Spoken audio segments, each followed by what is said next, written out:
Bonjour, alors je suis avec Gaëtan Deltour, présidente de FNE du Tarn-et-Garonne et nous sommes à Montauban, sur les lieux du chantier du deuxième tronçon du boulevard urbain ouest. Et ce qui se passe ici en fait c'est un scandale. Là, je viens de rencontrer les habitants en fait du quartier, les riverains de ces travaux. Et figurez-vous que ces travaux, ils ont commencé, vous voyez derrière moi le carnage, vous voyez qu'il y a des arbres centenaires qui sont menacés et tout ça est fait sans autorisation environnementale. La préfecture a autorisé à démarrer les travaux en se basant sur une autorisation qui date de 2006 et qui concerne une zone d'activité en général mais pas cette route. Et le problème c'est que du coup il n'y a pas eu d'étude d'impact sur les dégâts que va faire cette route. Et en l'occurrence, surtout, on s'est rendu compte qu'il y avait des espèces protégées. Il y en a 40, 99 espèces impactées d'une manière générale, 40 protégées. Et il n'y a eu aucune dérogation à la destruction d'espèces protégées. Or, normalement, c'est nécessaire dans la loi quand on porte atteinte aux espèces protégées pour pouvoir faire des travaux. Et là, il n'y a rien de tout ça. En plus, on a un vrai problème démocratique. C'est-à-dire, il y a un déficit d'information complet. Il y a plein de gens qui habitent dans les quartiers à côté qui sont même pas au courant que ces travaux démarrent. Il y a une école dite école verte qui est juste à côté du boulevard. Il y a un écoquartier, qui a été vendu comme un écoquartier dont les gens découvrent en fait qu'ils vont se retrouver juste à côté d'un énorme boulevard.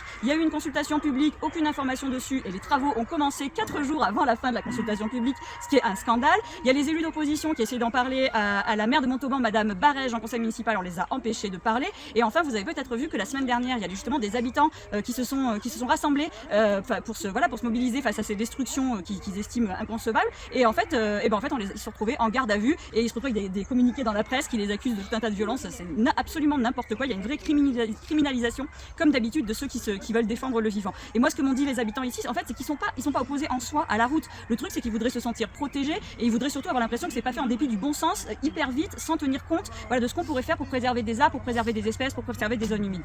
Oui, et puis là, on est sur une route qui a des impacts environnementaux hyper importants.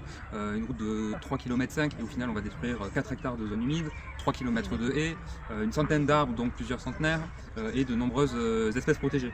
Donc nous, ce qu'on demande aujourd'hui, que ce soit au préfet ou au Grand Montauban, c'est de respecter l'état de droit qui comprend le droit environnemental.